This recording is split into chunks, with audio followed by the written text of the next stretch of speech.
पढ़ाई करी थी जो इम्पोर्टेंट थी वो कि प्रॉफिट एंड लॉस अकाउंट हम बनाते हैं जिसके अंदर चार्ज अगेंस्ट प्रॉफिट्स होते थे, और profit and loss appropriation account हम बनाते हैं जिसके अंदर ये एप्रोप्रिएशन ऑफ प्रॉफिट्स होते थे। जिसके अंदर मैंने बताया था कि कैसे फर्म अपना नेट प्रॉफिट या इंटरेस्ट ऑन ड्राइंग जो उसको मिलता है वो क्रेडिट साइड पर रिकॉर्ड करता है, और interest on capital, salary, remuneration जो पार्टनर को दिया या कुछ पैसे रिजर्व में डाले वो डेबिट साइड पे रिकॉर्ड करता है। एक चीज़ का हमने विशेष ध्यान रखा था कि इंटरेस्ट ऑन लोन जो होता है वो मैंने कहा था चार्ज अगेंस्ट प्रॉफिट होता है, तो वो इसीलिए हमको प्रॉफिट एंड लॉस अकाउंट में रिकॉर्ड करना पड़ता है।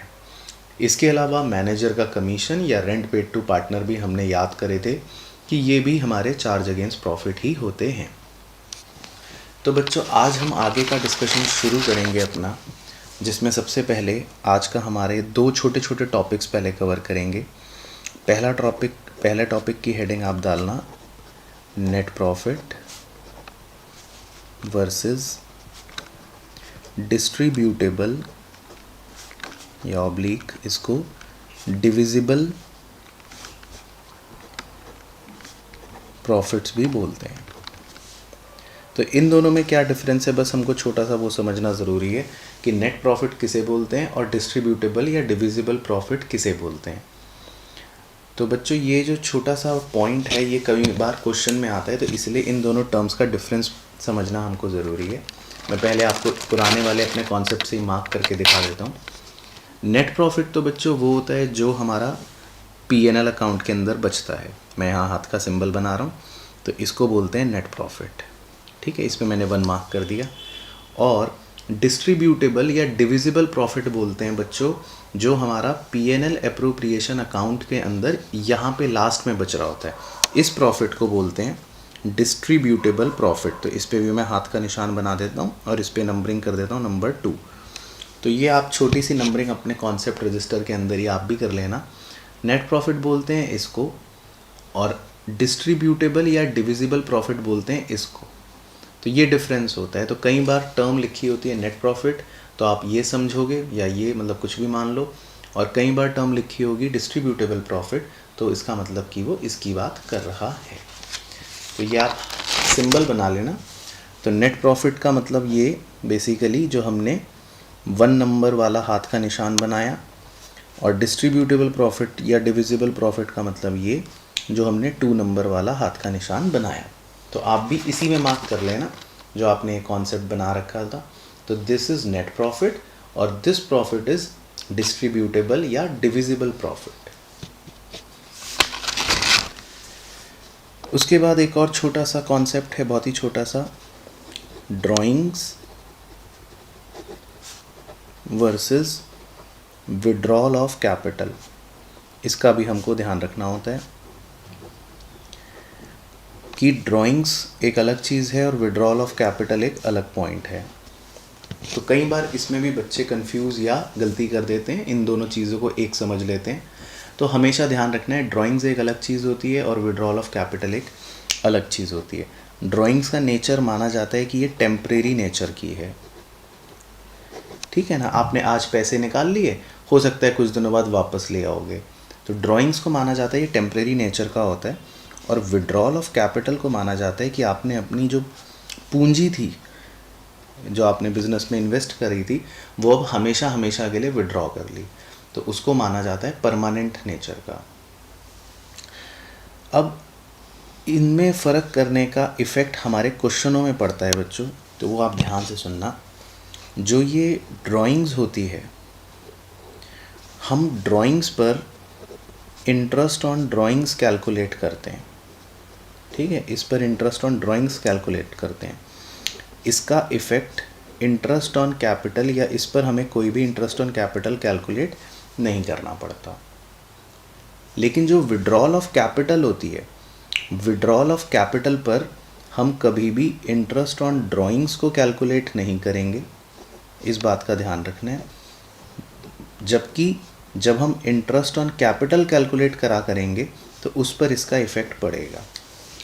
तो बहुत ही ज़्यादा ध्यान रखना है क्वेश्चन के अंदर कि हमें विड्रॉल ऑफ कैपिटल दे रखी है या हमको ड्राइंग्स दे रखी है।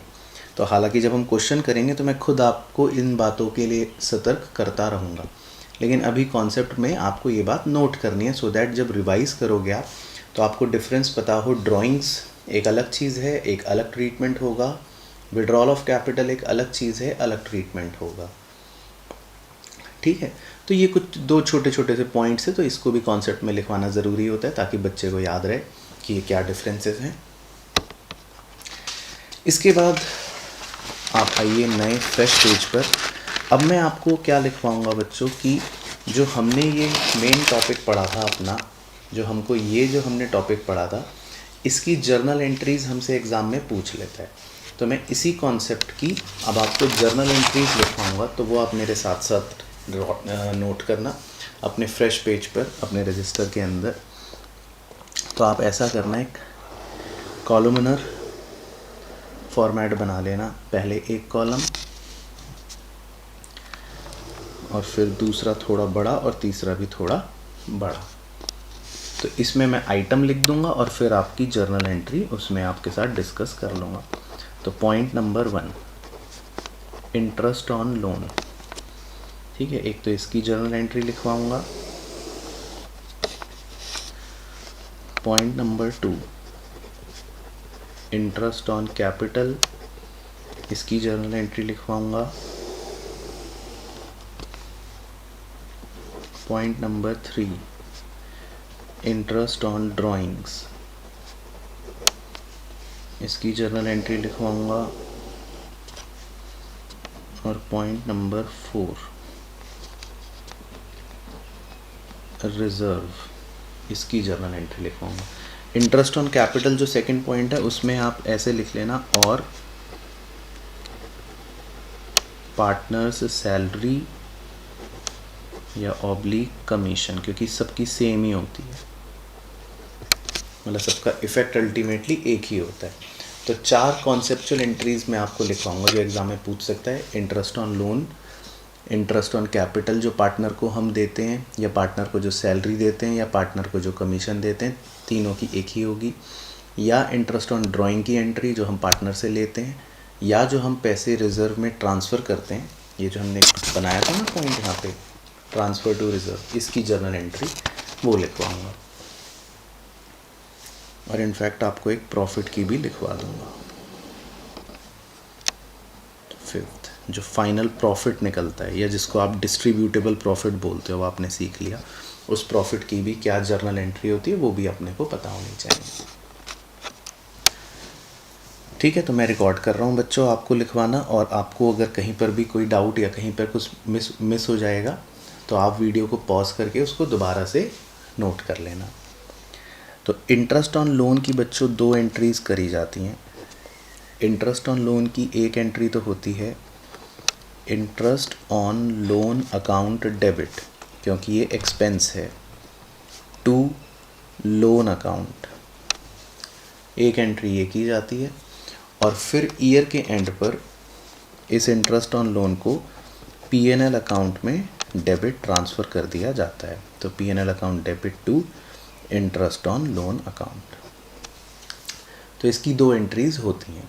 अब इसमें मज़ेदार बात यह है कि एग्ज़ाम में आएगा तो आपको 2 एंट्री करनी पड़ेंगी, पर हाँ कभी कभी क्वेश्चन ही बोल देता है कि आप एक ही एंट्री कर दो। तो अगर आप चाहो और क्वेश्चन बोले तो आप इन दोनों एंट्रियों को अलग अलग करने की बजाय इन्हें अगर आप मर्ज कर दोगे तो इंटरेस्ट ऑन लोन क्रेडिट और इंटरेस्ट ऑन लोन डेबिट आपस में कट जाएगा। तो आपकी खाली एक एंट्री बच जाएगी इन दोनों को मर्ज करके, P&L account debit to loan account. ठीक है ना। तो इसीलिए एग्ज़ाम के लिए हमको वैसे ये याद रखनी है दोनों, बट अगर क्वेश्चन बोल दे बाय चांस कि सेम एंट्री कर दो या सिंगल एंट्री कर दो तो हम ये भी कर सकते हैं। फिर है इंटरेस्ट ऑन कैपिटल की पहली एंट्री, जिसमें हम पार्टनर्स को इंटरेस्ट ऑन कैपिटल देते हैं। तो इंटरेस्ट ऑन कैपिटल की पहली एंट्री होती है इंटरेस्ट ऑन कैपिटल। अच्छा, अगर पार्टनर की सैलरी होगी तो लिखना पड़ेगा सैलरी, अगर कमीशन होगा तो लिखना पड़ेगा कमीशन, मतलब जो भी होगा उसको लिखकर आपको डेबिट करना है, क्योंकि वो खर्चा है, वो एक एक्सपेंस है फॉर्म के लिए। तो इंटरेस्ट ऑन कैपिटल या सैलरी या कमीशन डेबिट जो भी होगा। टू पार्टनर्स कैपिटल और करंट अकाउंट। ये मैं आपको बाद में समझाऊंगा कि पार्टनर्स कैपिटल और करंट अकाउंट क्या होता है, लेकिन अभी आप लिख लो। तो टू पार्टनर्स कैपिटल और करंट अकाउंट, और बी फिर ईयर के एंड में इसको हम profit and loss appropriation account में ट्रांसफ़र कर देते हैं। तो profit and loss appropriation account debit to, ये जो भी इंटरेस्ट ऑन कैपिटल था या जो भी सैलरी थी या जो भी कमीशन था, ये ट्रांसफ़र हो जाता है profit and loss appropriation account में। अब आपको सोच के बताना है कि अगर मुझे इन दोनों एंट्रियों को मर्ज करना होगा तो क्या एंट्री बन जाएगी। अगर मैं इन दोनों एंट्रियों को मर्ज करूँगा तो ये डेबिट ये क्रेडिट आपस में कैंसिल ऑफ हो गया, तो बस क्या क्या बच गया है। तो क्या एंट्री बच गई, P&L appropriation account debit to partners capital और करंट अकाउंट। तो अगर जर्नल एंट्रीज आएंगी तो हमें ये एंट्रीज करनी पड़ती हैं।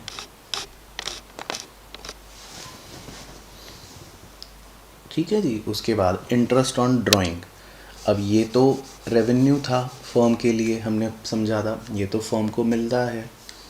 तो इस बार फर्म एंट्री करेगा पहली पार्टनर्स कैपिटल और करंट अकाउंट डेबिट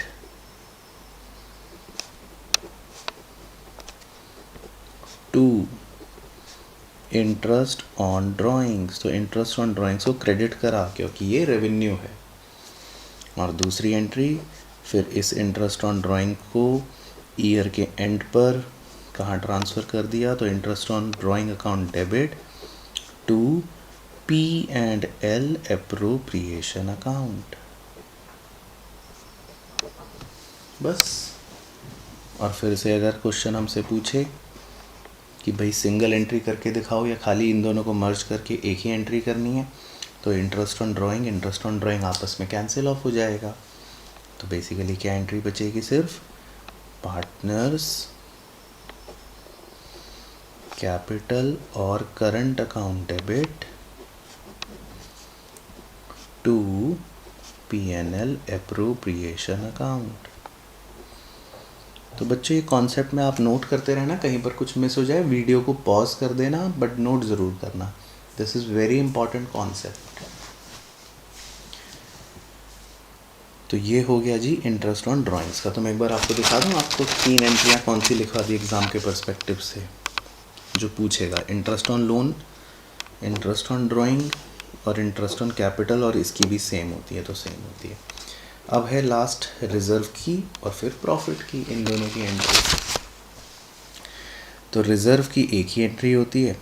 तो रिज़र्व की एंट्री है P&L एप्रोप्रिएशन अकाउंट डेबिट, क्योंकि हमने अपने P&L के डेबिट में लिखा था इसको, to reserve account.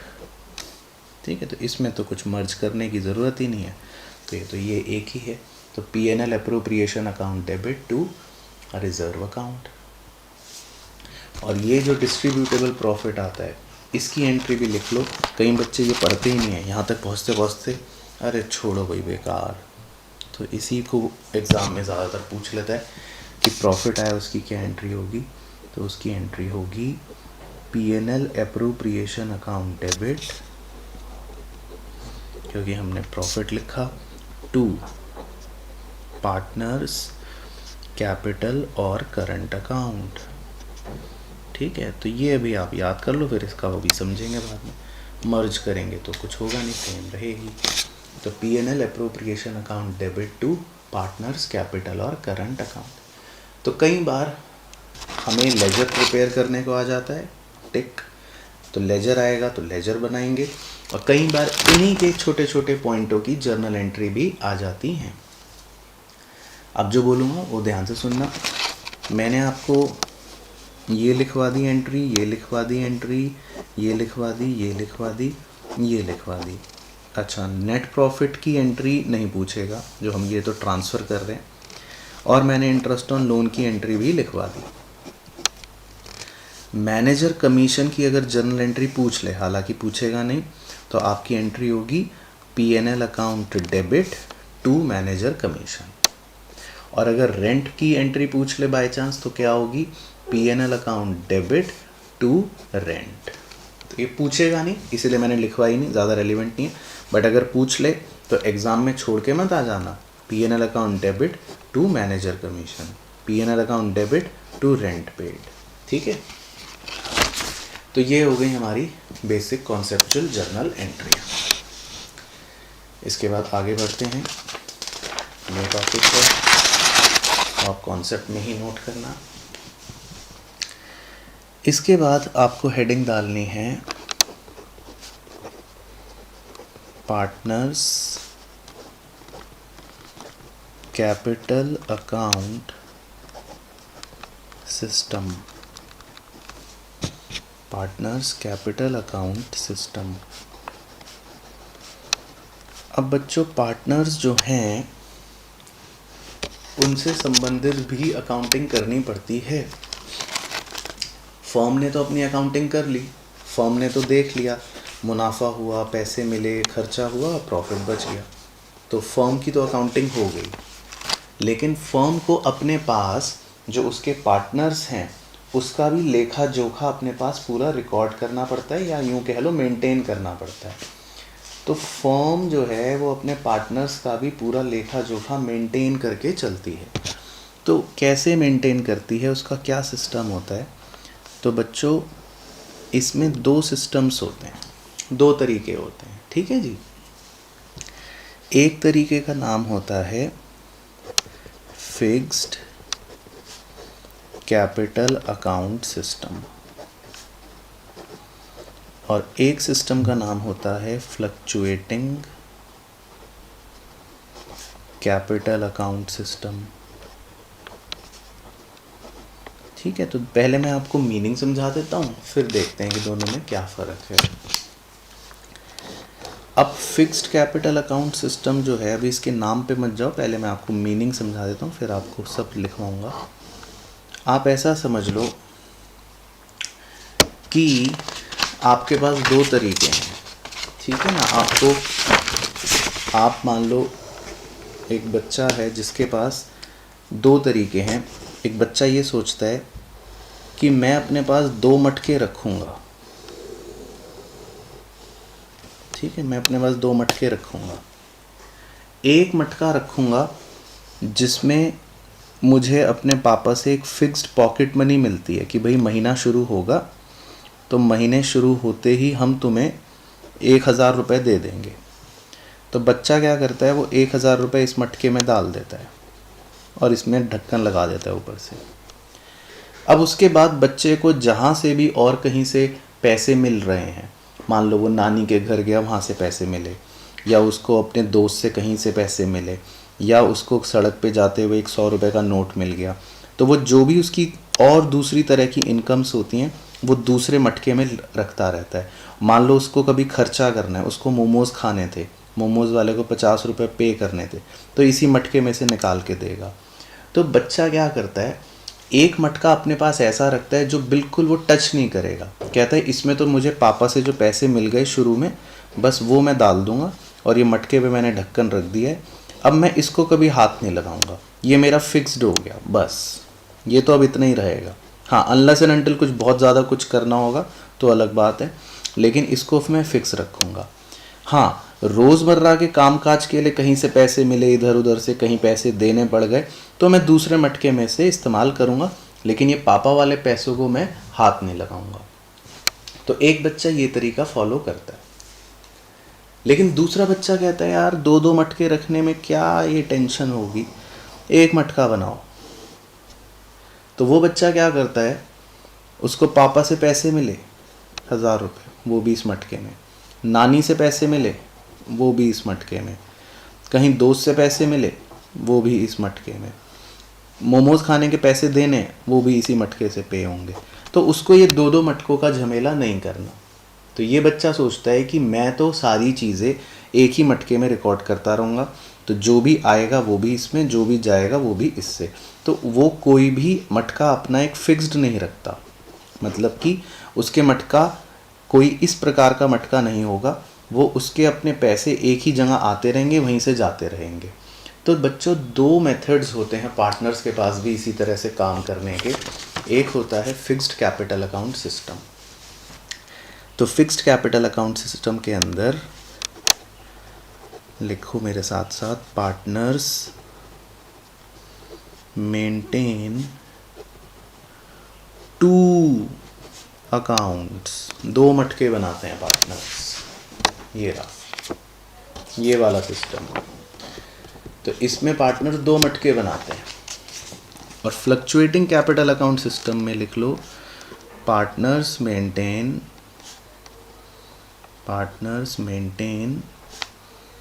One account only. इसमें पार्टनर सिर्फ एक ही मटका बनाता है, मतलब इस बच्चे की तरह, इस बच्चे की तरह। तो पार्टनर्स मेंटेन टू अकाउंट्स और partner maintain one account only. तो फिक्स्ड कैपिटल में जो दो मटके बनते हैं या दो अकाउंट जो बनते हैं उनका नाम होता है, पहले का तो होता है पार्टनर्स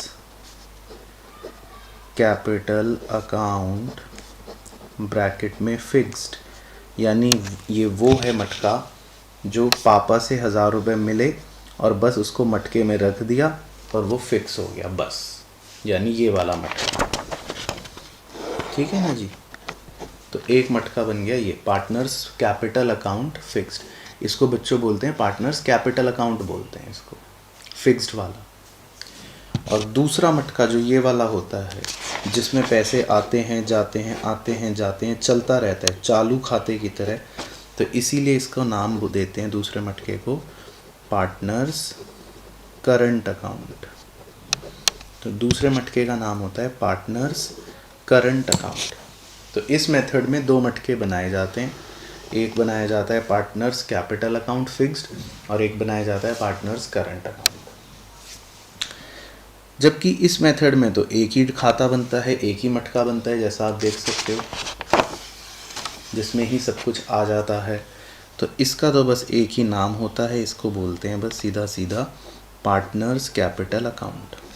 बस इसके ब्रैकेट में फिक्स्ड नहीं लिखना, क्योंकि ये फिक्स्ड नहीं है, ये फ्लक्चुएटिंग होता है, इसमें आते रहेंगे पैसे, जाते रहेंगे, आते रहेंगे, जाते रहेंगे। तो ये बेसिकली इस तरह से पार्टनर्स अपने पास दो तरह के कैपिटल अकाउंट सिस्टम को फॉलो करते हैं। तो एक सिस्टम होता है ये, एक सिस्टम होता है ये। तो अब आप बताओ बच्चों को कौन सा ज़्यादा अच्छा लगता होगा, आपको कौन सा ज़्यादा अच्छा लगेगा एग्ज़ाम के लिए? हाँ सर, हमको ये वाला अच्छा लगेगा क्योंकि इसमें एक ही मटका बनाना है। अब ये सोचो कि एग्ज़ामिनर जो है वो आपको जो अच्छा लगता है वो देना चाहेगा, या एग्ज़ामिनर को पता है कि आपको क्या अच्छा नहीं लग रहा वो देना चाहेगा? सर एग्ज़ामिनर तो बहुत चालाक होते हैं, तो वो तो होंगे ही। तो बिल्कुल सही बात है, एग्ज़ामिनर जो है उसे भी पता है कि आपको ये अच्छा लगता है और ये आपको अच्छा नहीं लगता। तो इसीलिए एग्ज़ामिनर्स जो हैं, जो चालाक होते हैं, वो यही क्वेश्चन में ज़्यादा देते हैं। तो इसीलिए ये इम्पोर्टेंट ज़्यादा होगी, क्योंकि इसमें दो मटके बनवाने हैं। तो दो मटके बनेंगे तो थोड़ा कन्फ्यूज़न हो जाएगी ना, बच्चे को थोड़ा घबरा जाता है बच्चा। तो इसीलिए एग्ज़ाम वाले भी चालाक हैं, वो यही मेथड देंगे ताकि बच्चा करे गलती। पर कोई दिक्कत नहीं, आप तो होशियार हो। तो अब मैं इनका कॉन्सेप्ट आपको लिखवा देता हूँ कि भाई ये कैसे मटके बनाए जाते हैं, किस में क्या रिकॉर्डिंग की जाती है, और फिर हम सारी बातें अपनी आगे के नेक्स्ट लेक्चरों में कवर करेंगे, जिसके अंदर हम सारे लेजर बनाना, जर्नल बनाने को क्वेश्चनों के अंदर कर करके देखेंगे। चलो, तो मैं आपको फटाफट से partner fixed capital, partners current account, ये पहले दोनों बनवा देता हूँ और फिर आपको ये बनवा दूँगा, ठीक है ना? तो मेरे साथ साथ आप आ जाओ फटाफट। तो पहले मैं आपको बनवा रहा हूँ पार्टनर्स का फिक्स्ड वाला capital account, partners fixed capital account. तो इसमें जैसे लेजर बनाते थे आप बचपन में वैसे ही बनाना है। एक लेफ़्ट साइड होगी, एक राइट साइड होगी, लेकिन हो सकता है इसमें 2 पार्टनर्स हों तो 2 कॉलम्स बनेंगे लेफ़्ट में भी और 2 कॉलम्स बनेंगे राइट में भी। 3 पार्टनर होंगे तो 3 बना दोगे, 4 होंगे तो 4 बना दोगे। तो इसीलिए मैंने शुरू में कहा था कि चौड़े रजिस्टर आपको खरीदने हैं। A partner, B partner, A partner, B partner, particulars,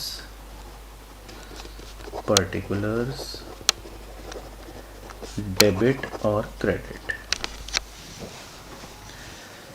तो इसमें बच्चों क्या लिखना है हमको, बाय बैलेंस ब्रॉट डाउन यानी ओपनिंग कैपिटल वो लिखेंगे, और इसके बाद बाय बैंक यानी अगर कोई एडिशनल कैपिटल अगर पार्टनर लेकर आया तो वो लिखेंगे।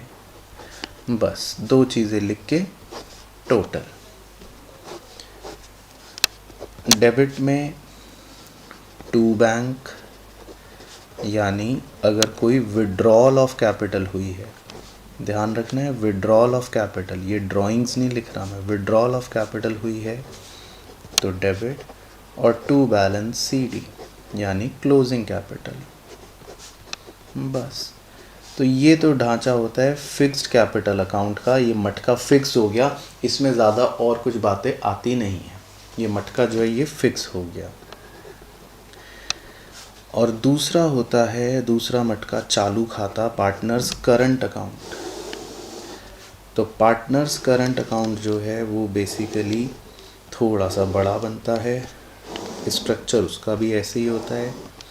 अब उसकी मज़ेदार बात ये है, उसको याद ऐसे रखना है कि जो भी चीज़ पार्टनर के कैपिटल को बढ़ाएगी, ये मतलब जो ऐड करेगी, जो पार्टनर को मिली, पार्टनर को मिले जो पैसे वो क्रेडिट में लिखने, और जो भी चीज़ पार्टनर की ऑब्लिगेशन घटाएगी या पार्टनर से हमने कुछ पैसे लिए या लेने हैं तो वो डेबिट में लिखेंगे। बहुत ही सिंपल लॉजिक है, तो बिना रटे काम हो जाता है। तो इसमें हम क्या लिखते हैं,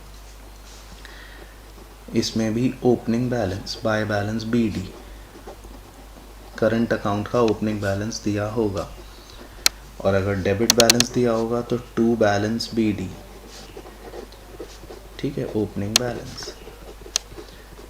उसके बाद पार्टनर्स को क्या क्या चीज़ें मिलेंगी पहले मैं वो लिख देता हूँ। पार्टनर को मिल जाएगा बाय इंटरेस्ट ऑन कैपिटल, ये पार्टनर को मिलेगा। इसके बाद पार्टनर को मिल जाएगी बाय सैलरी या कमीशन, वो पार्टनर को मिल जाएगा। इसके बाद मिल जाएगा बाय P&L एप्रोप्रिएशन अकाउंट, मतलब जिसमें पार्टनर को हम उसका प्रॉफिट का शेयर देते हैं, वो उसको मिल जाएगा। और पार्टनर्स का बैलेंस कम क्या करती हैं, 2 चीज़ें, या तो ड्राइंग्स, पार्टनर ने अगर कैपिटल में से कुछ ड्राइंग कर ली तो वो कम हो जाएगा, या फिर उस ड्राइंग पर हम पार्टनर से इंटरेस्ट भी ले लेते हैं, टू इंटरेस्ट ऑन ड्राइंग्स, वो पार्टनर के शेयर को कम कर देगा। और भगवान ना करे कि कभी अगर लॉस वॉस हुआ P&L में तो वो उसका शेयर ऑफ लॉस भी डेबिट में लिख के उसके शेयर को कम कर देगा। फिर हम बस दोनों साइड का टोटल कर देंगे, टोटल करके जो भी बैलेंस बचेगा वो लिख देंगे। अगर डेबिट बैलेंस बचा तो by balance CD, closing balance, और अगर क्रेडिट बैलेंस बचा तो to balance CD, closing balance. तो ये तो सब हम जब क्वेश्चंस करेंगे आप सीख जाओगे, तो बस एक बेसिक फॉर्मेट है जो हम बना रहे हैं। अब हमको बेसिकली क्या करना है, आगे की पढ़ाई शुरू करते हैं आज की जल्दी से। तो ये हम बना चुके, ये हम ढांचा बना चुके। अब मैं आपको इसके बारे में बता देता हूँ, इसकी कहानी एक बार फिर से रिवाइज करवा देता हूँ। तो बच्चों बिल्कुल ध्यान से, पहले मेथड में ये मटका अलग था, ये मटका अलग था, इसीलिए हमने 2 अकाउंट बनाए। अब आपको ये मानना है कि ये दोनों मटके एक हो गए हैं, इसमें पापा वाले फिक्स्ड पैसे भी रखने हैं और इसमें जो ये चलते रहते हैं वो वाले पैसे भी रखने हैं। तो यानी इन दोनों मटकों को मिलाकर अब एक मटका बन गया है। तो जो हमने नाम दिया था फ्लक्चुएटिंग कैपिटल अकाउंट सिस्टम, जिसमें सिर्फ एक ही अकाउंट बनाते हैं, पार्टनर्स कैपिटल अकाउंट, तो वो मैं आपको बताता हूँ बच्चों कैसे बनाते हैं। बहुत ही आसान है, आप फटाफट से बनाना, मेरा तो इसी में 2 मिनट के अंदर काम हो जाएगा। अब जो एक अकाउंट बनाते हैं बच्चों, उसका नाम होता है पार्टनर्स कैपिटल अकाउंट। अब ये फिक्स्ड वर्ड हट जाएगा, अब नाम आएगा पार्टनर्स कैपिटल अकाउंट। तो अब ये एक मटका और 2 मटके अलग अलग नहीं बनेंगे, अब ये मटके जो हैं वो मिलकर एक हो जाएंगे, ठीक है ना। तो पहले आप देख लेना, फिर आप बाद में नोट कर लेना वीडियो को पॉज करके। तो बच्चों अब ये मटके जो हैं ये 2 अलग अलग नहीं रहे, ये अपनी आइडेंटिटी खो देगा, दूसरा मटका अपनी आइडेंटिटी खो देगा। अब क्या होगा बच्चों, अब आपको ऐसे समझना है कि ये दोनों मटके एक हो चुके हैं, ये दोनों मटके अब क्या हो गए हैं, एक हो गए हैं, है ना। तो अब क्या होता है इसमें, अब आप थोड़ी देर के लिए पहले देखो कि अब जो हमने पिछले मेथड के अंदर 2 अलग अलग मटके बनाए थे, अब वो 2 अलग मटके नहीं बनेंगे, अब ये पूरा एक अकाउंट बन गया। ये बीच में ये पार्टीशन जो है इसको आप इग्नोर कर दो।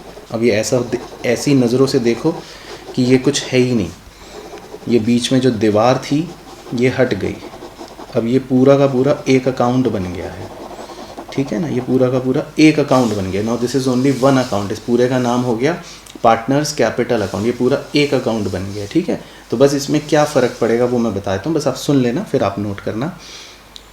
ओपनिंग बैलेंस कैपिटल का वो यहीं लिखेंगे, एडिशनल कैपिटल बैलेंस वो यहीं लिखेंगे। अच्छा, पिछले मेथड में करंट अकाउंट का बैलेंस था वो, तो अब करंट अकाउंट तो अपनी आइडेंटिटी खो चुके हैं, तो ये टर्म जो है ये नहीं आएगी। इसी प्रकार से अगर करंट अकाउंट का कोई ओपनिंग बैलेंस जैसा टर्म था वो अब इस मेथड में एग्जिस्ट नहीं करेगा, ये जो है ये हट गया।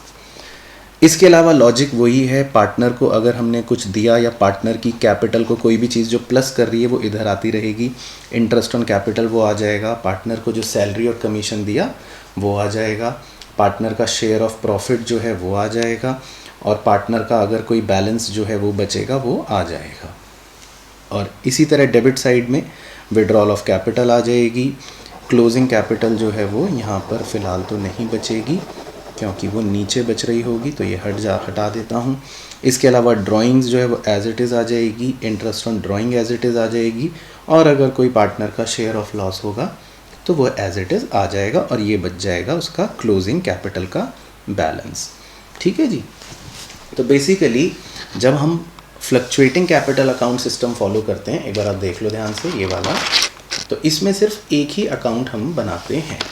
तो वो एक अकाउंट जो होता है उसका नाम होता है पार्टनर्स कैपिटल अकाउंट, ठीक है ना। तो उसमें ये आइटम क्रेडिट साइड पर आ जाते हैं जो पार्टनर की कैपिटल को बढ़ा रहे होते हैं, और ये आइटम डेबिट साइड पर आ जाते हैं जो पार्टनर की कैपिटल को घटा रहे होते हैं, ठीक है ना, एक तरह से।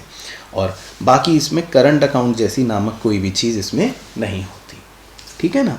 तो आप वीडियो को यहाँ पर पॉज करके इसको अपने कॉन्सेप्ट में बना लीजिए। चलो, तो सबने वीडियो पॉज करके यहाँ पे अपने कॉन्सेप्ट में इस फ्लक्चुएटिंग अकाउंट को बना लिया है, तो हम आगे बढ़ते हैं बच्चों। अब हम शुरू करेंगे अपना कि हमने यहाँ तक क्या क्या पढ़ लिया और अब आगे हम आज क्या सीखने वाले हैं। तो बच्चों आज मैं सबसे पहले आपको सिखाऊंगा, आज का हमारा टॉपिक है how to calculate interest on capital, ठीक है। पहले हम आज सिर्फ एक चीज़ सीखने जा रहे हैं, ठीक है। आज का हमारा टॉपिक रहेगा कि हम कैसे इंटरेस्ट ऑन कैपिटल को कैलकुलेट करते हैं।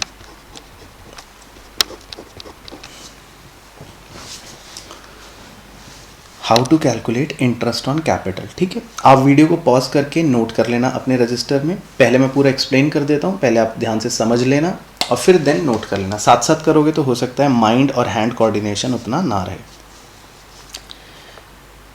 तो बच्चों इंटरेस्ट ऑन कैपिटल जो होता है, इसको शॉर्ट में मैं IOC बोल दूंगा, इसको हम कैलकुलेट करते हैं, is calculated on the basis of time, ठीक है। इसको टाइम के अनुसार हम कैलकुलेट करते हैं। बहुत ही सिंपल एक कॉन्सेप्ट होता है। पहले सब बच्चों से मेरी गुजारिश है, मेरे साथ सुन लेना पूरी एक्सप्लेनेशन। जब मैं पेज के एंड पर पहुंच जाऊं तो वीडियो को पॉज करके पूरा पेज नोट कर लेना। देन सेम नेक्स्ट पेज पर, पहले मैं पूरा एक्सप्लेन कर दूंगा, आप पहले एक्सप्लेनेशन सुन लेना और फिर वीडियो को पॉज करके नोट कर लेना, है ना। तो आपके पास ये सुविधा है वीडियो में देखने की, तो आप उसका पूरा उपयोग करें। जल्दी जल्दी नोट करने के चक्कर में ऐसा ना हो कि मैं कुछ समझा रहा हूँ और वो बात आप समझ ही नहीं पा रहे, ठीक है ना। तो ऐसा मत करना, पहले मेरी पूरी बात सुन लेना एंड देन उसको फिर आप नोट करना। चलो ठीक है ना। तो सबसे पहले मैं आपको इंटरेस्ट ऑन कैपिटल जो है उसको निकालना अब सिखाता हूँ। तो देखो बच्चे, इसमें लिखा interest on capital is calculated on the basis of time. तो इसका क्या मतलब है, ठीक है, पहले मैं इसको समझा देता हूँ कि इसका क्या मतलब है। एग्जाम्पल 1, बस आप सुनते रहना। फॉर एग्जाम्पल, ये है 1 अप्रैल जिस दिन साल शुरू हुआ और ये है 31 मार्च। एक आदमी ने बिजनेस में 1 लाख रुपए की कैपिटल लगाई, ठीक है। तो उसने बिजनेस को कहा कि मैंने तुम्हें 1 लाख रुपए दिए हैं और पूरे 1 साल तक तुमने इस 1 लाख रुपए को इस्तेमाल करा है।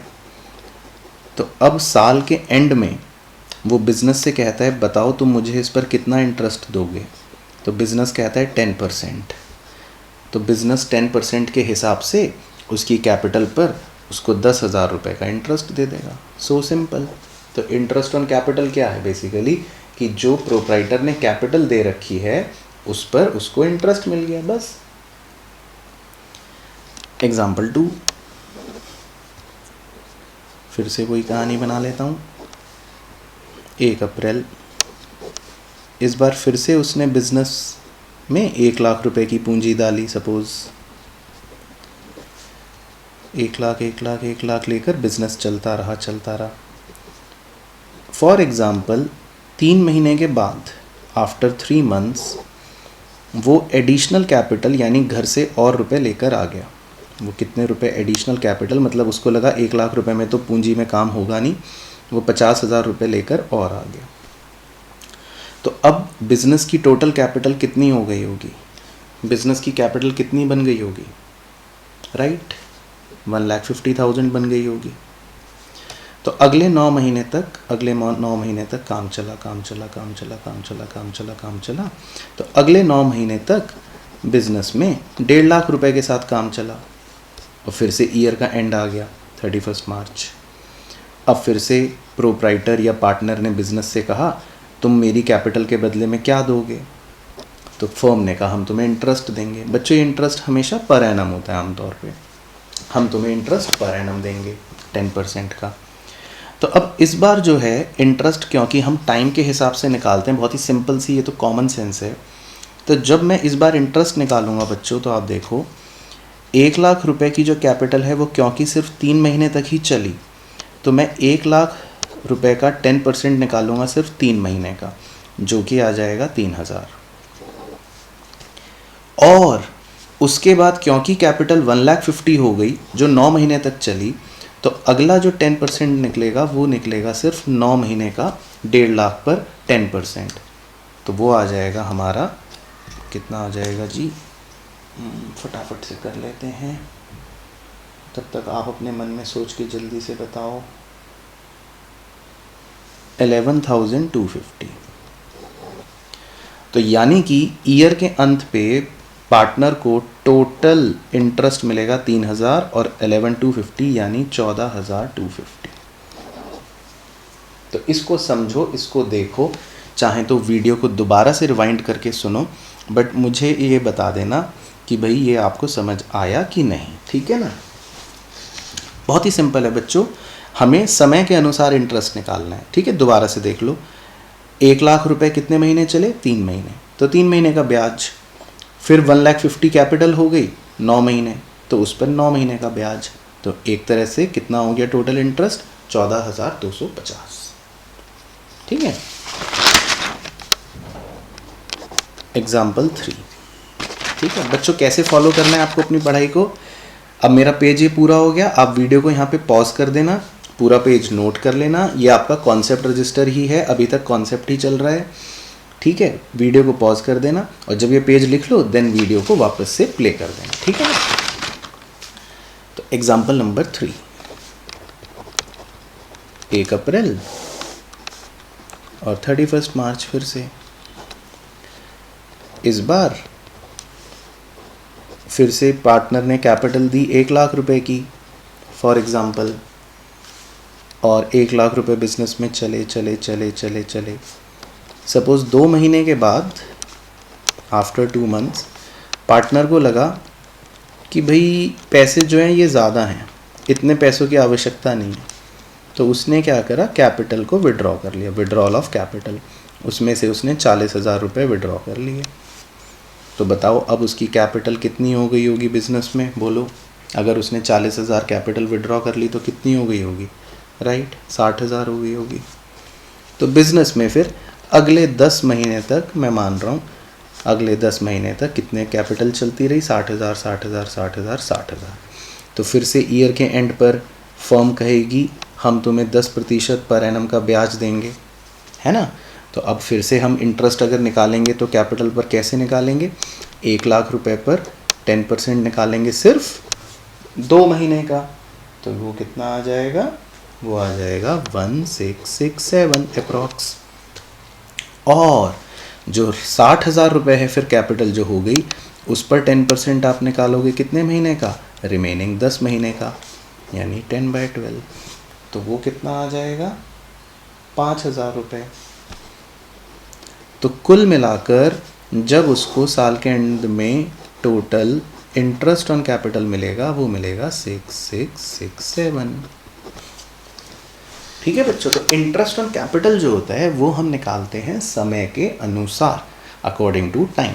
तो जितने रुपए की कैपिटल जितने महीने चली उतने महीने का ही उस पर इंटरेस्ट निकलता रहेगा, ठीक है ना। तो ये छोटे छोटे एग्जाम्पल आप नोट कर लेना वीडियो पॉज करके पेज के एंड में। एग्जाम्पल 4 फिर से बना लेते हैं। 1 अप्रैल, ईयर एंड हुआ 31 मार्च। इस बार मान लेते हैं 3 महीने के बाद, अच्छा पहले ओपनिंग कैपिटल तो बनाओ सर। तो ओपनिंग कैपिटल है वही 1 लाख। उसके बाद 3 महीने के बाद मान लेते हैं एडिशनल कैपिटल वो लेकर आया 50,000। फिर वो 4 महीने चली। उसके बाद मान लेते हैं उसने कैपिटल विड्रॉ कर ली, विड्रॉल ऑफ कैपिटल मान लेते हैं 60,000।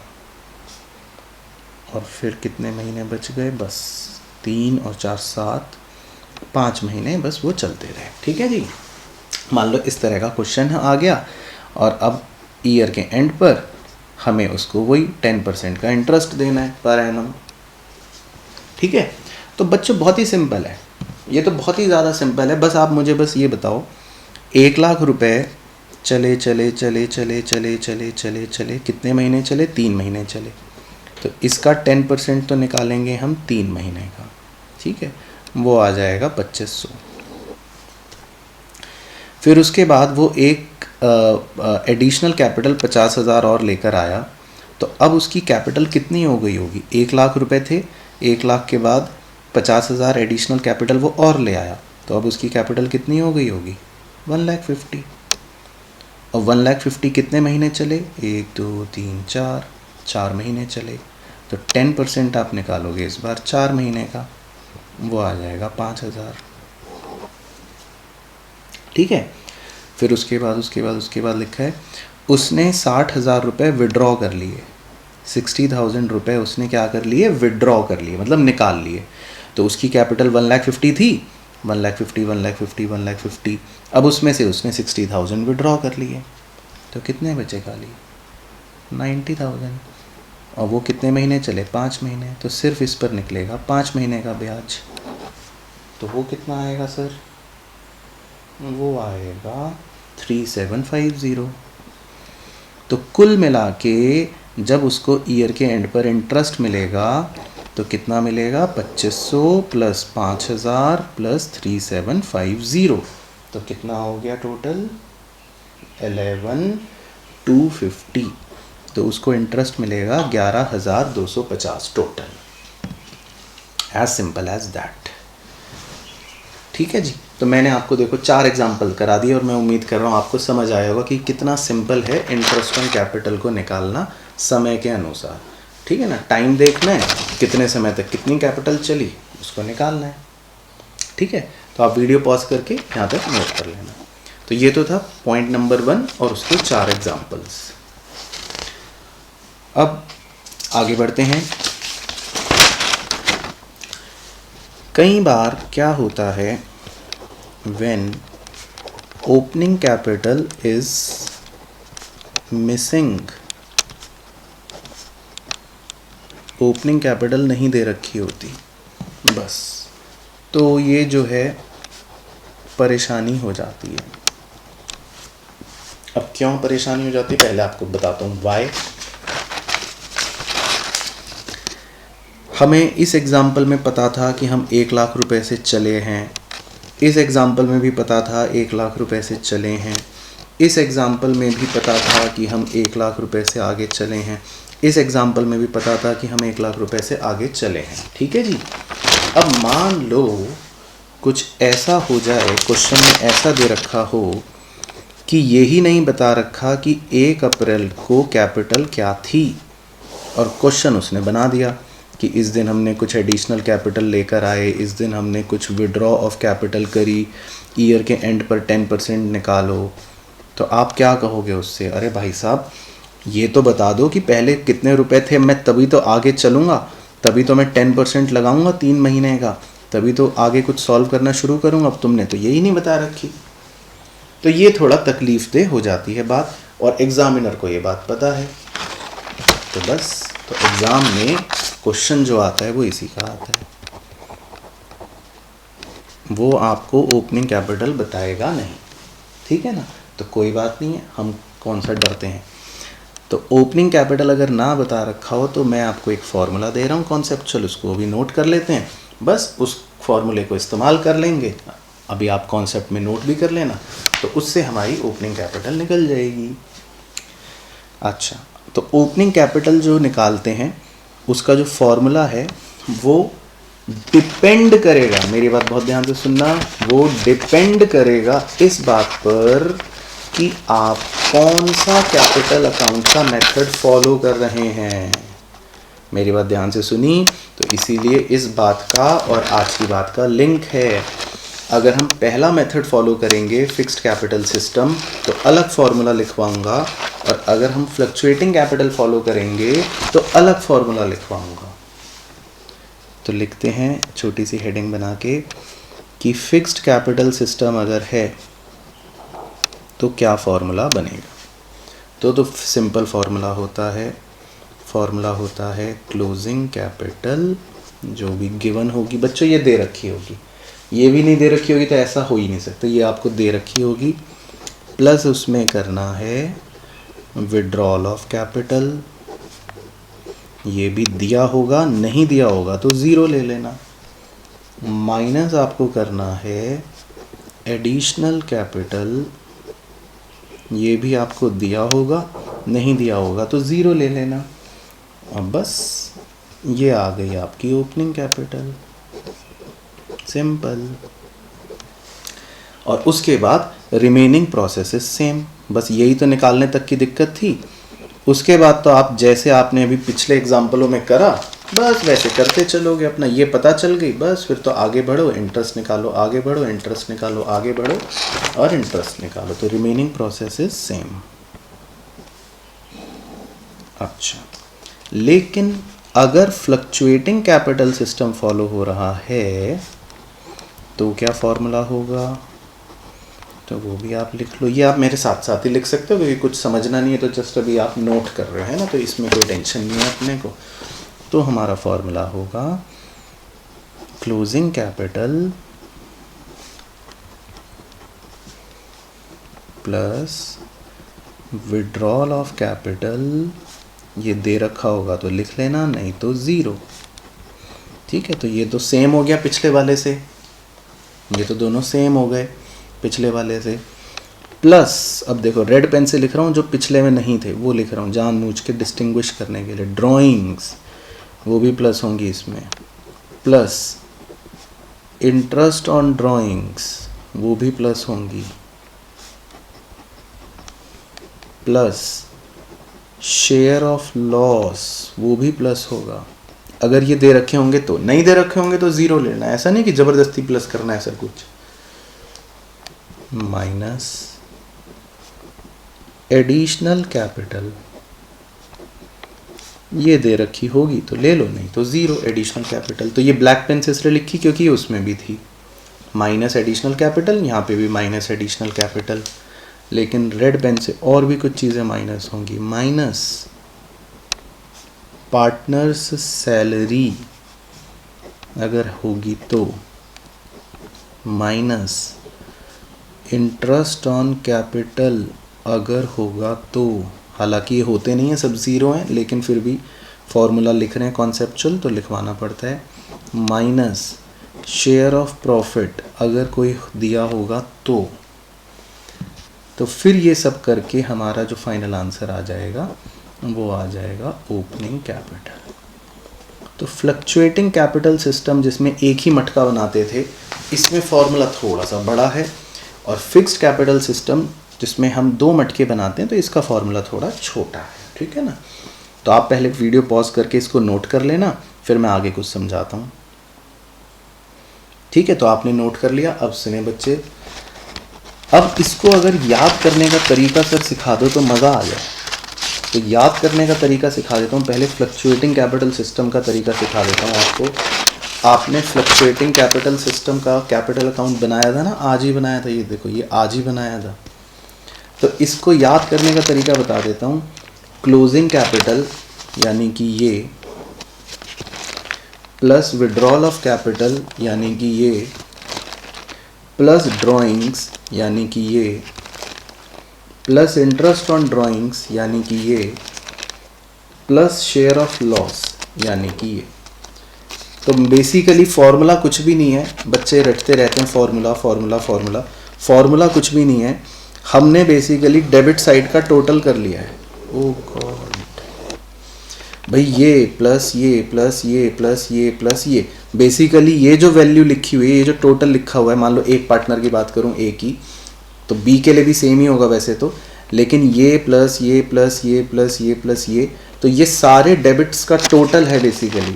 मतलब ये क्या कर रहे हैं, फॉर्मूला कुछ नहीं है, दिस इज डेबिट का टोटल, 1 2 3 4 5, ये डेबिट का टोटल आ गया। ठीक है ना, माइनस एडिशनल कैपिटल, इसको माइनस कर दिया, गोला बना लेता हूँ, माइनस पार्टनर सैलरी या कमीशन, ये minus, minus interest on capital, ये minus, minus share of profit यानी ये माइनस, ये तो होगा नहीं कभी, ज़ीरो।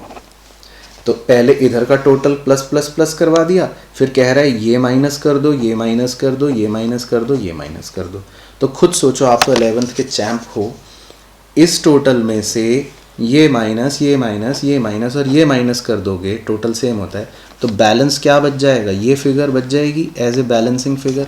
तो कह रहा है देखो ओपनिंग कैपिटल निकाल दो। तो बेसिकली फॉर्मूला नहीं है ये तो बस आपको लेजर को देखकर उन्होंने फॉर्मूला बना दिया, ये प्लस ये प्लस ये प्लस ये माइनस ये माइनस ये माइनस ये माइनस। मतलब कि समझदार बच्चा कैसे याद कर सकता है कि कैपिटल अकाउंट के सारे डेबिट कर लो प्लस, और कैपिटल अकाउंट के सारे क्रेडिट कर लो minus, simple.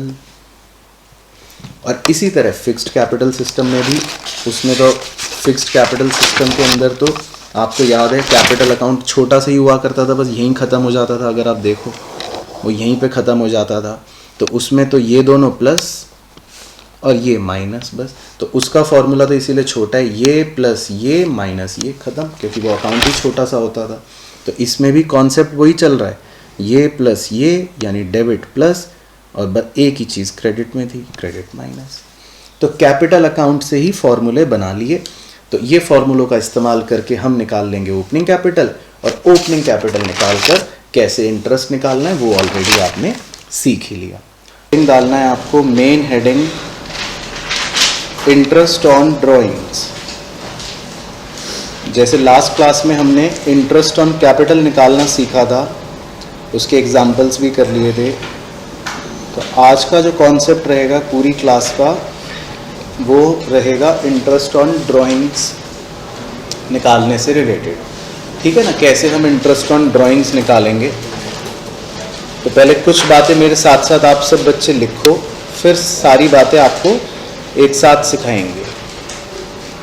Point number 1, when regular drawings are made at regular intervals, when regular drawings are made at regular intervals, तो ये मेन हेडिंग है, इसके नीचे लिखना है IOD is equal to, IOD समझ गए, इंटरेस्ट ऑन ड्राइंग्स को शॉर्ट में हम ऐसे लिख लिया करेंगे। तो IOD is equal to total drawings into rate upon 100 into average period upon 12।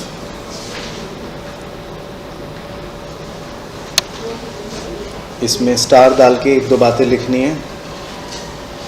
पहला स्टार डाल के लिखना है average period is equal to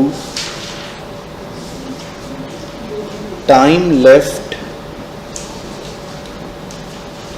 after first drawings plus time left after last drawings whole divided by 2। Time left after first drawings plus time left after last drawings whole divided by 2। दूसरा सितारा डाल के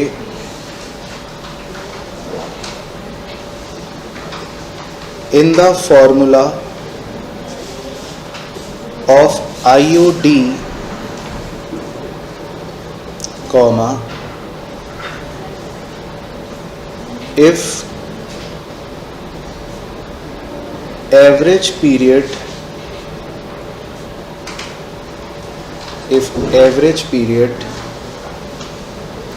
is in days,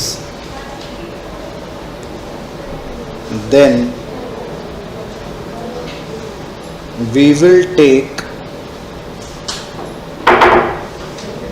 average period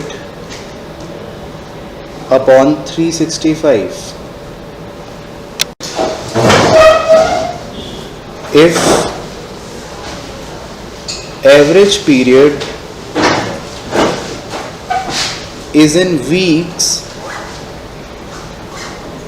then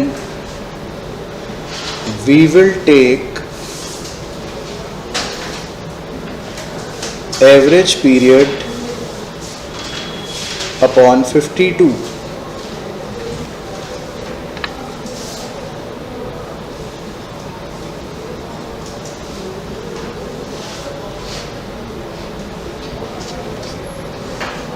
ठीक है, पहले इतना लिख लो सब बच्चे। अभी आप चिंता मत करना कि ये सब क्या हो रहा है, आज की पूरी क्लास में यही सब सीखेंगे एग्जाम्पल्स के जरिए। ठीक है, अभी सिर्फ आपको लिखते रहना है। बढ़ जाए आगे, लिख लिया सब बच्चों ने यहाँ तक। उसके बाद अगला star,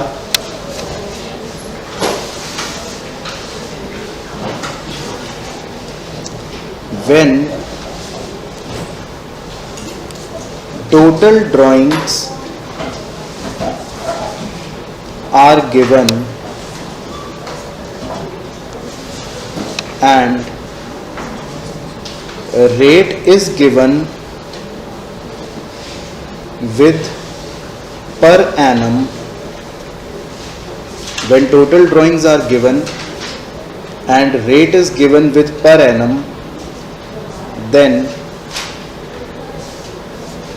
it is assumed that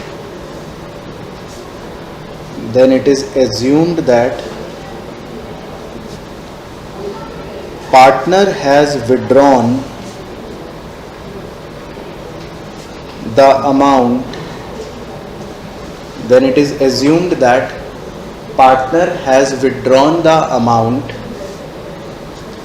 in the middle of every month.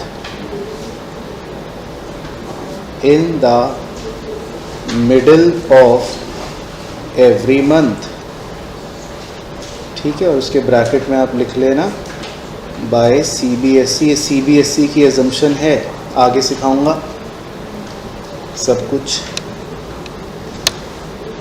उसके बाद main point number 2, irregular drawings।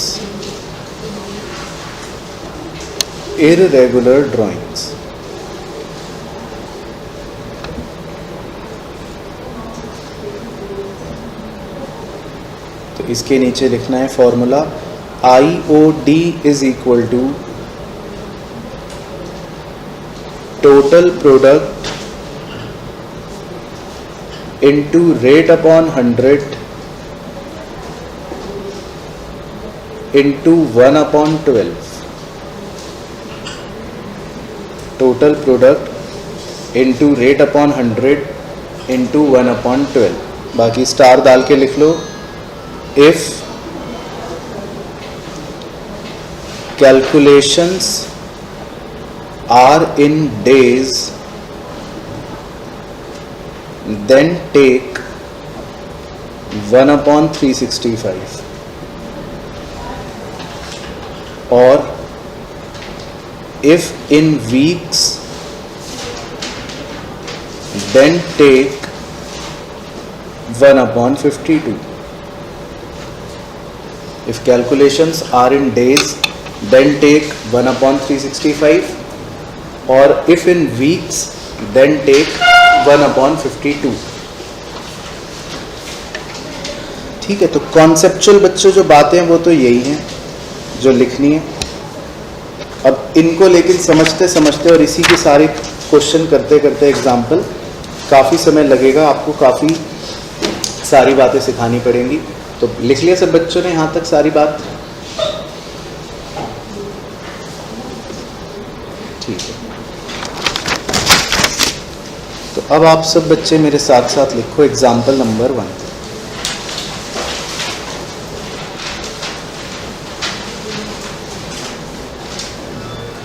Calculate interest on drawings at 12% per annum in the following cases. Calculate interest on drawings at the rate 12% per annum in the following cases. लिखो case 1। Mr. Sonu withdraws ₹3,000 at the end of every second month. Mr. Sonu withdraws ₹3,000 at the end of every second month।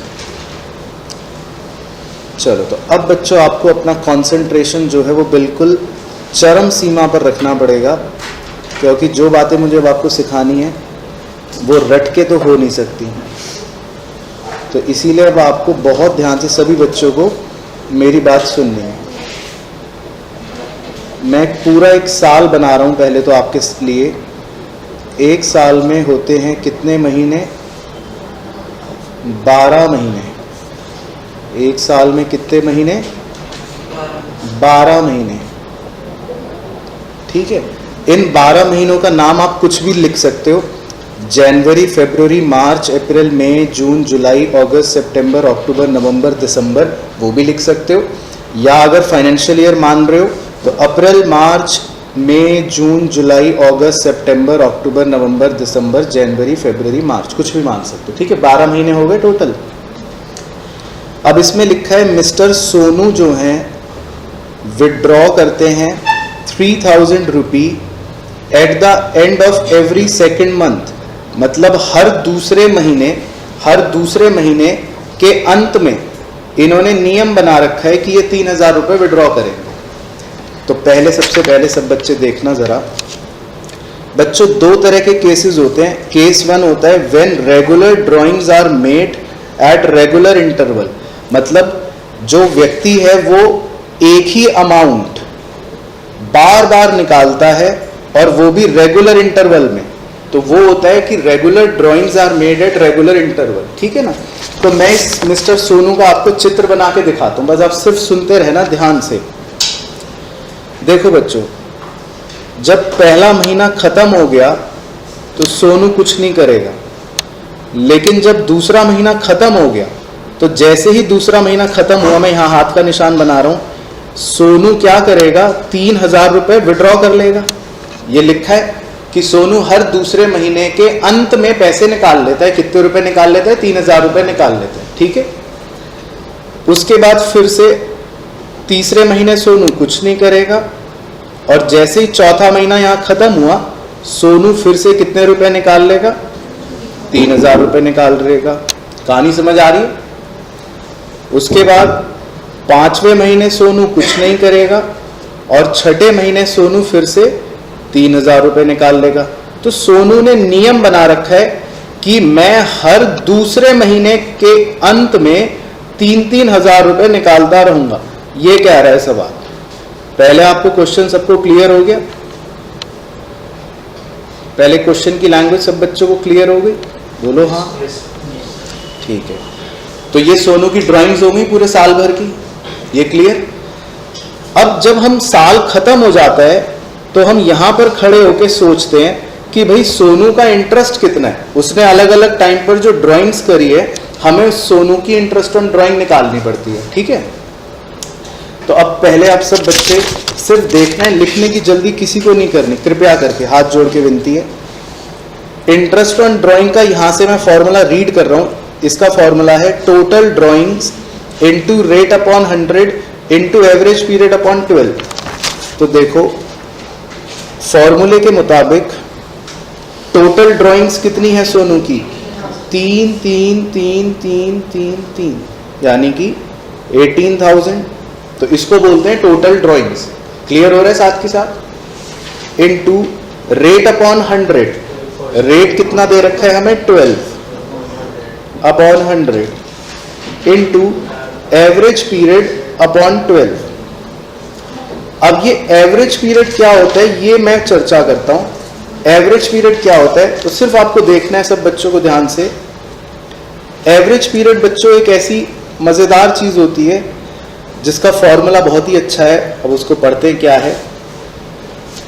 Time left after first drawings, मतलब हमको ये देखना है कि पहली drawing होने के बाद कितना समय बच गया, plus time left after last drawings, आखिरी ड्राइंग होने के बाद कितना समय बच गया। हमें दो समयों की आवश्यकता पड़ती है कि पहली ड्राइंग के बाद कितना समय बच रहा है और आखिरी ड्राइंग के बाद कितना समय बच रहा है। तो हम अपने चित्र में देखते हैं एक बार। बच्चों, इस पूरे साल में जब सोनू ने ड्राइंग करी तो ये वाली ड्राइंग उसकी फर्स्ट ड्राइंग है। बोलो हाँ।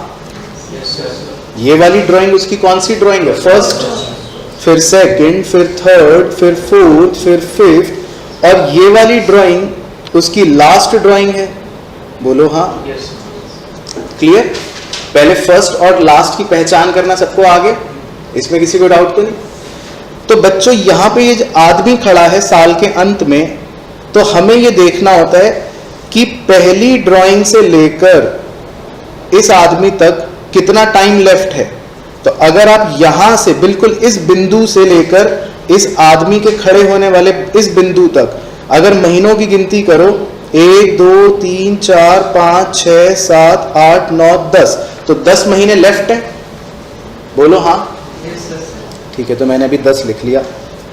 ठीक है, तो आपको ये समझ आया time left after first drawing का मतलब क्या है कि पहली बार जब ड्राइंग हुई तो वहां से लेकर अंत तक कितने महीने शेष रह गए, 10 मंथ्स। क्लियर? प्लस अब दूसरा हमें देखना होता है time left after last drawings. जब उसने आखिरी बार ड्राइंग करी, यहां पर जब उसने आखिरी बार ड्राइंग करी तो यहां से लेकर इस आदमी तक कितने समय रह गया, 0, क्योंकि लास्ट ड्राइंग भी यहीं पर करी और आदमी भी यहीं पे खड़ा हुआ है। तो कितना टाइम लेफ्ट है लास्ट ड्राइंग के बाद, 0। होल डिवाइडेड बाय 2, तो क्या आएगा आंसर, 5। तो बच्चों इसे एवरेज पीरियड बोलते हैं। क्या बोलते हैं इसको, एवरेज पीरियड बोलते हैं। तो एवरेज पीरियड क्लियर हुआ थोड़ा थोड़ा, क्या मतलब होता है एवरेज पीरियड का, कि पहली ड्राइंग से लेकर कितना टाइम लेफ्ट प्लस आखिरी ड्राइंग से लेकर कितना time left, whole divided by 2। तो एवरेज पीरियड कितना आ गया, 5। तो मैं इस बादल में लिखूंगा एवरेज पीरियड में 5। समझ आ गया कि ये 5 कहां से निकालते हैं, एवरेज पीरियड ऐसे निकालते हैं। अब इस गणित को सॉल्व करेंगे हम, तो 900, तो आंसर आ जाएगा बच्चों 900। तो नेक्स्ट केस लिखो, केस 2। केस 2 में लिखो mister Raju withdraws ₹4,000 in the beginning of every month. Mr. Raju withdraws ₹4,000 in the beginning of every month only for 8 months. Only for 8 months. Full stop. तो मिस्टर राजू ने 4,000 रुपये निकाले beginning of every month only for 8 महीने। ठीक है sir, तो एक बार आप फिर से डायग्राम बना के भी समझाओ। तो मैं सिर्फ आपकी अंडरस्टैंडिंग के लिए दोबारा से एक बार डायग्राम बना रहा हूँ। 1 साल में कितने महीने, बोलो ना, 1 साल में कितने महीने, 12 महीने। ठीक है, तो ये 12 हो गए महीने। अब इसमें क्या लिखा है, धीरे धीरे पढ़ना है। मिस्टर राजू 4,000 रुपये निकालता है, और कब निकालता है, बिगिनिंग ऑफ एवरी मंथ, हर महीने की शुरुआत में वो 4,000 रुपये निकालता है, लेकिन लिखा है ओनली फॉर 8 मंथ्स, सिर्फ 8 महीनों तक। तो बच्चों ये पहला महीना ये है, तो वो जब पहला महीना खत्म होगा तब निकालेगा, या जब पहला महीना अभी शुरू ही हुआ है तब निकालेगा। स्टार्टिंग में लिखा है ना, बिगिनिंग में उसने कितने रुपए विड्रॉ कर लिए, 4,000 रुपए विड्रॉ कर लिए। तो जैसे ही जनवरी का महीना शुरू होगा वो 4,000 रुपए विड्रॉ कर लेगा। ओके, क्लियर सबको। फिर फरवरी का महीना शुरू हुआ, फिर 4,000 रुपए निकाल लिए।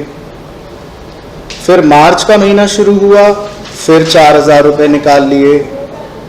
फिर अप्रैल का महीना शुरू हुआ, फिर 4,000 रुपये निकाल लिए। फिर मई में 4,000 रुपये निकाल लिए।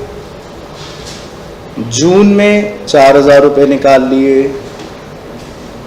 जुलाई में 4,000 रुपये निकाल लिए।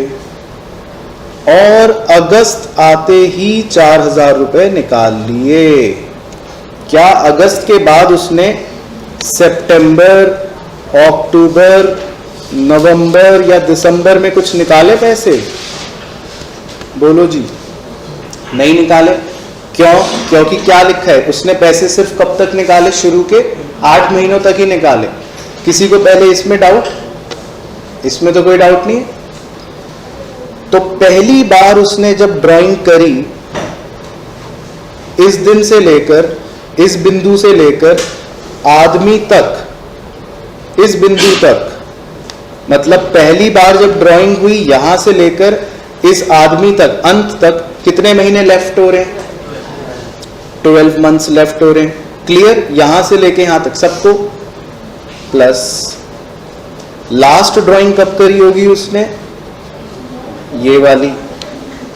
यहां पर उसने आखिरी बार पैसे निकाल लिए ना, अगस्त की बिगिनिंग में, उसके बाद तो पैसे नहीं निकाले उसने।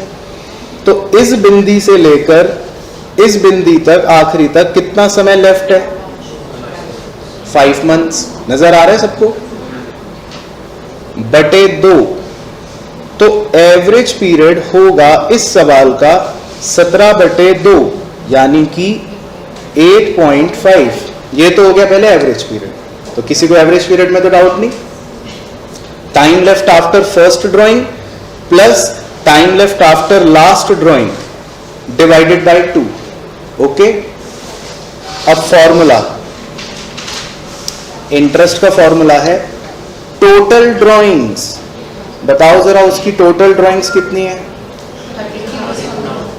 32,000। Very good.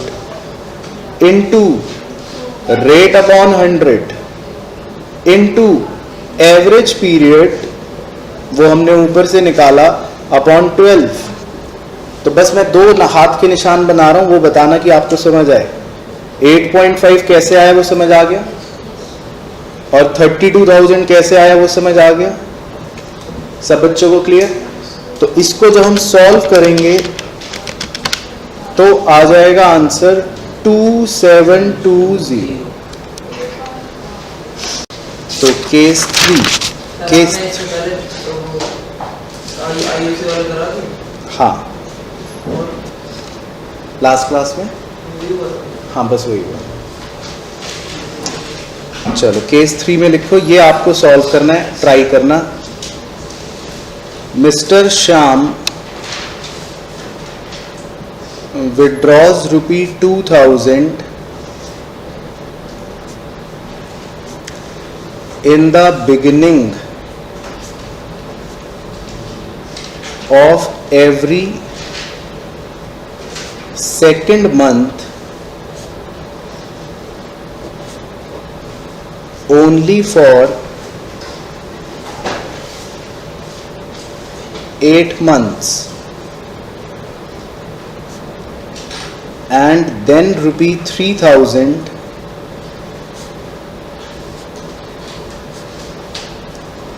in the end of every month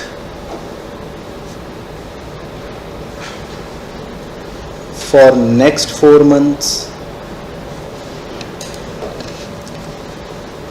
तो ये आप कोशिश करके देखो। तो इसमें पहले लिखा है कि शाम ने विड्रॉ करे 2,000 रुपए in the beginning of every second month, मतलब जैसे ही दूसरा महीना शुरू होता है वो पैसे निकाल लेता है। हाँ तो बस अब मुझे बोलने देना, आप बस सुनते रहना बच्चे। ये पहला महीना खत्म हो गया, जैसे ही फरवरी दूसरा महीना ये शुरू होगा वो सबसे पहले यहाँ 2,000 रुपए निकाल लेगा। ठीक है, एवरी सेकेंड मंथ की बिगिनिंग में वो पैसे निकाल रहे, लिखा है ना। उसके बाद फिर मार्च में वो कुछ नहीं करेगा, और जैसे ही फिर अप्रैल शुरू होगा तो वो अप्रैल की बिगिनिंग में फिर से 2,000 निकाल लेगा। फिर वो मई में कुछ नहीं करेगा, और जैसे ही जून शुरू होगा तो जून की बिगिनिंग में वो फिर से 2,000 निकाल लेगा। फिर वो जुलाई में कुछ नहीं करेगा, और जैसे ही अगस्त शुरू होगा तो वो अगस्त की बिगिनिंग में 2,000 रुपए निकाल लेगा। तो अगस्त तक जो सवाल था वो तो खत्म हो गया पहले। भाई कैसे खत्म हो गया अगस्त तक का सवाल? एक क्वेश्चन का पार्ट खाली यहां तक ही था ना, कि वो 2,000 रुपए हर दूसरे महीने की शुरुआत में निकाल रहा है, ओनली फॉर 8 मंथ्स। तो 8 मंथ्स मतलब कब खत्म हो जाते हैं? 8 महीने। अगस्त में खत्म हो जाते हैं ना 8 महीने एक तरह से। तो आपका शुरू का सवाल जो है वो तो ये बन गया। पहले यहां तक कोई डाउट? ठीक है, तो पहले मैं खाली इतने को सॉल्व कर रहा हूं। अब उसकी पहली ड्राइंग तो ये होगी, और उसकी आखिरी ड्राइंग ये होगी। बोलो हाँ। तो पहले मैं इतने सवाल का एवरेज पीरियड निकाल लेता हूं। पहली ड्राइंग से लेकर इस बिंदु तक, लेकर इस बिंदु से आदमी तक कितने मंथ्स हो रहे हैं? 11। Very good. Plus last drawing इस बिंदी से लेकर आदमी तक कितने मंथ्स हो रहे हैं?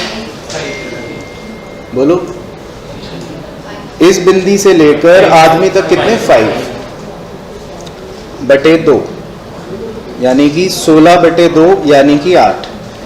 तो इतने पोर्शन का आंसर तो आएगा टोटल ड्राइंग्स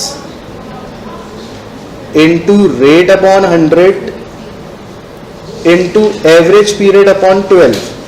तो खाली इतने पोर्शन का आंसर मतलब पहले पार्ट ऑफ द क्वेश्चन का आंसर तो आएगा 640। ये तो हो गया खाली पहले पार्ट ऑफ द क्वेश्चन का आंसर। ठीक है, अब मैं पेन चेंज कर देता हूं, रेड पेन से आगे की कहानी पढ़ेंगे। देन उसके बाद सितंबर से उसने क्या करा, then ₹3000 in the end of every month. अब वो हर महीने के अंत में 3000 रुपए निकाल रहे अगले 4 महीनों तक। तो सितंबर जैसे ही खत्म होगा, वो सितंबर के खत्म होते ही 3000 रुपए निकाल लेगा। फिर अक्टूबर खत्म होगा, अक्टूबर के खत्म होते ही 3000 रुपए निकाल लेगा। फिर नवंबर खत्म होगा, नवंबर के खत्म होते ही 3000 रुपए निकाल लेगा। फिर दिसंबर खत्म होगा, दिसंबर के खत्म होते ही 3000 रुपए निकाल लेगा। समझ आ रहा है? अगस्त के बाद की कहानी सबको क्लियर? तो अगर अब इतनी कहानी को सॉल्व करें तो फर्स्ट ड्राइंग उसने यहां करी होगी 3000 और लास्ट ड्राइंग उसने ये करी होगी 3000। अगर मैं इतने क्वेश्चन को सॉल्व करूं, बात समझ आ रही है जी? तो एवरेज पीरियड अब इस बिंदु से लेकर पहली ड्राइंग से लेकर इस आदमी तक कितने मंथ्स बचे हैं? 3 प्लस लास्ट ड्राइंग उसने यहां पे करी दिसंबर के एंड में, तो इस बिंदु से लेकर इसी बिंदु तक कितने महीने बच रहे हैं? 0/2। तो 3/2 यानी कि एवरेज पीरियड हो गया 1.5। खाली इतने क्वेश्चन को सॉल्व कर रहे हैं अभी हम, समझ आ रहा है? फोकस कर पा रहे हो आप? तो इतने पोर्शन का अब इंटरेस्ट अगर निकालें तो total drawings 12000 into rate upon 100 into average period upon 12। तो इतने पीरियड का खाली अगर हम सॉल्व करें तो आंसर आएगा 180। खाली इतना क्वेश्चन सॉल्व करें। क्लियर? तो पूरे साल का आंसर हो गया जी 640 और 180। तो यानी कि अब बोर्ड पे ढूंढता हूं, जो बच्चों ने बताया किसी का था क्या, 820। ये है फाइनल आंसर। इसके बाद एग्जाम्पल मतलब केस 4 में लिखना है mister B withdraws ₹1000 in the middle of every month for first 4 months, comma ₹2000 at the end of every month for next 6 months and ₹3000 in the beginning of every month for last 2 months। ठीक है, तो अब ये आप try करो। तो answer check करना है, सही आंसर है 1030। इसके बाद केस 5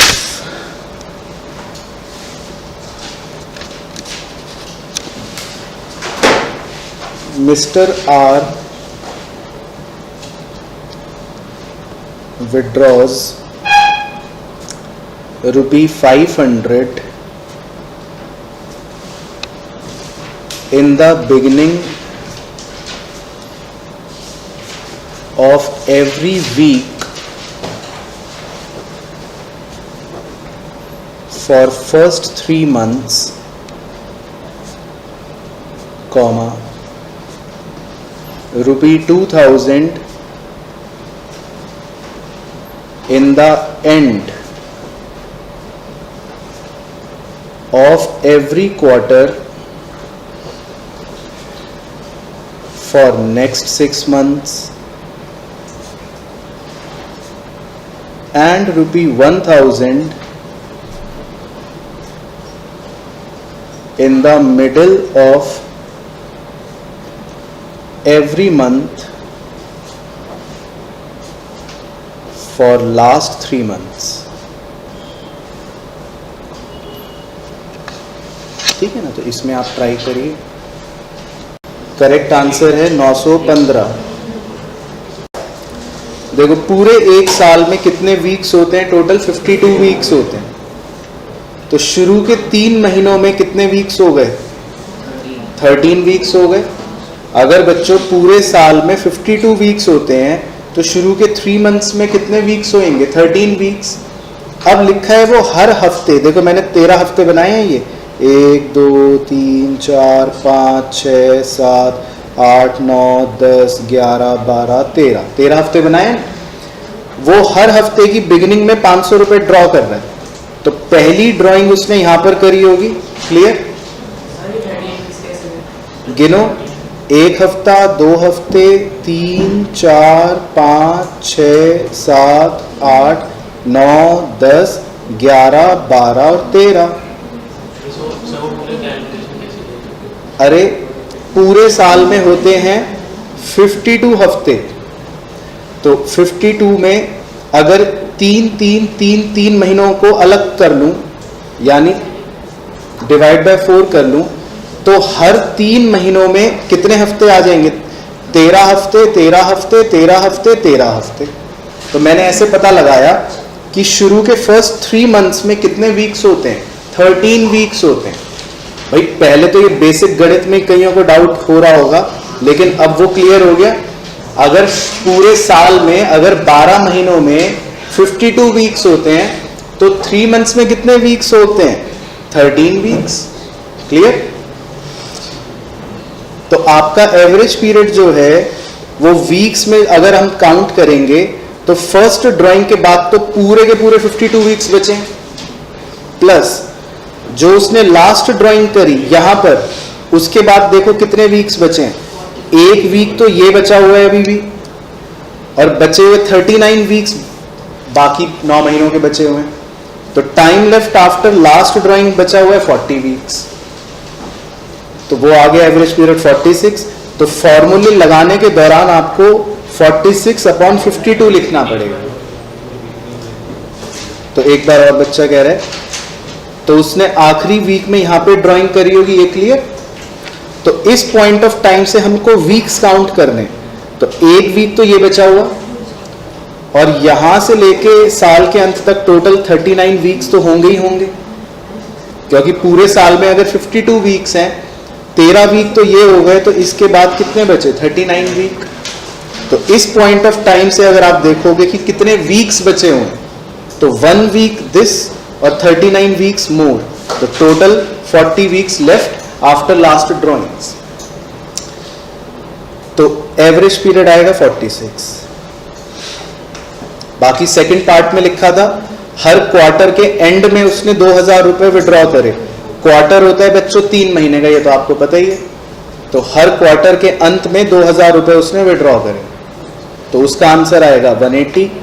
और लास्ट में लिखा है कि अगले 3 महीने उसने मिडिल में ड्राइंग करी, तो उसका एवरेज पीरियड आएगा 1.5। बस, तो फाइनल आंसर आएगा 915। तो अब एक छोटा सा बिल्कुल आसान सा टॉपिक है, इसका नाम है इर्रेगुलर ड्राइंग्स। तो क्वेश्चन 2 में ये सीख लेते हैं। क्वेश्चन 1 में अलग अलग केसेस कर लिए थे, वो तो रेगुलर ड्राइंग्स के थे। एक बार क्वेश्चन 2 में इर्रेगुलर ड्राइंग्स कर लेते हैं। बहुत ही सिंपल है। Calculate interest on drawing at 12% per annum for the year ended 31 March 2020।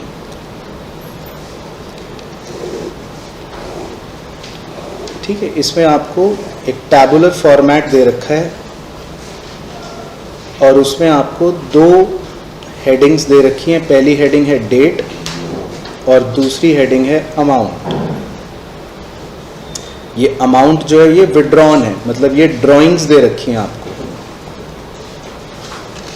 तो लिखो, डेट लिखो 1 मई 3000 रुपी, उसके बाद 30 जून 5000 रुपी, उसके बाद 1 नवंबर 4000 रुपी और उसके बाद 31 जनवरी 6000 रुपी। तो इस टॉपिक को बोलते हैं बच्चों इर्रेगुलर ड्राइंग्स। इर्रेगुलर ड्राइंग्स का मतलब आपको समझ आया क्या? क्या कोई डेट्स में एक प्रॉपर इंटरवल चल रहा है कि हर महीने या हर हफ्ते या हर मंथ? नहीं। और क्या अमाउंट में कोई इंटरवल कुछ कॉमन है, कांस्टेंट वैल्यू? नहीं। तो इस तरह की ड्राइंग को कहते हैं इर्रेगुलर ड्राइंग। तो ये बहुत ही सिंपल होता है बच्चों इसको सॉल्व करना। तो एक बार मेरे साथ सीख लेते हैं, आप साथ साथ ही बना लेना, ठीक है ना? इसमें कुछ सिखाने का एक्स्ट्रा नहीं है, बहुत ही सिंपल होता है। इसमें 4 कॉलम्स बनाने हैं बच्चों हमें। पहला कॉलम डेट का, वो आपको एज इट इज नोट कर लेंगे।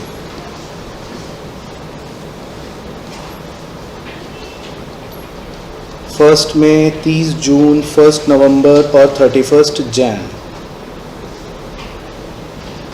दूसरा कॉलम अमाउंट का, वो भी एज इट इज नोट कर लेना है। 3000, 5000, 4000 और 6000। ठीक है, पहले आप इतना नोट करो। तो इर्रेगुलर ड्राइंग्स के क्वेश्चन में हमें सॉल्यूशन में एक टेबल बनानी है 4 कॉलम की। 2 कॉलम तो क्वेश्चन में से एज इट इज चेप लिए। ठीक है सर। अब तीसरा कॉलम कौन बच्चा बताएगा जिन्होंने पढ़ लिया स्कूल में? हाँ जी, तो सब बच्चे लिखो time left up to 31 March 2020। मतलब जो साल का आखिरी दिन होता है ना, जो लिखा है ईयर एंडेड, तो हमको ईयर एंडेड यानी कि 31 मार्च 2020 तक का टाइम लेफ्ट देखना है कि कितने महीने बच रहे हैं। तो अब मैं आपसे पूछता रहूँगा और आपसे मुझे बताते रहना। 1 मई से लेकर 31 मार्च तक कितने मंथ्स हो गए? बोलो जी। 11 मंथ्स। वेरी गुड, तो आप लिख लो 11। 30 जून से लेके 31 मार्च तक कितने मंथ्स हो गए? 9 मंथ्स। Very good. 1 नवंबर से लेकर 31 मार्च तक 5। Very good. और 31 जनवरी से लेकर 31 मार्च तक कितने मंथ्स हो गए? 2। ये समझ आ गया column, time left up to 31 March, simple. और चौथा कॉलम तो आप बचपन से करते आ रहे हो, इसको बोलते हैं प्रोडक्ट। प्रोडक्ट मतलब मल्टीप्लिकेशन। तो इन दोनों को मल्टीप्लाई करना है, इन दोनों कॉलम्स को मल्टीप्लाई करना है। तो मुझे बताओ क्या क्या आएगा? 33,000, 45,000, 20,000, 12,000। और फिर आपको निकालना होता है टोटल प्रोडक्ट। इनका टोटल करके बताइए जी कितना आ रहा है? पक्का श्योर? 1,10,000। ठीक है, सिंपल, इसमें तो कोई भी दिक्कत नहीं है। अब पीछे से फॉर्मूला देखो जो लिखवाया था इंटरेस्ट ऑन ड्राइंग का, पीछे से फॉर्मूला चेक करो। Total product into rate upon 100 into 1/12। सही। Total product into rate upon 100 into 1/12। तो इसमें सारी चीज़ें पुट कर देते हैं sir. 1,10,000 into 12/100 into 1/12। Very good. तो आंसर हो गया 1100। बस सिंपल।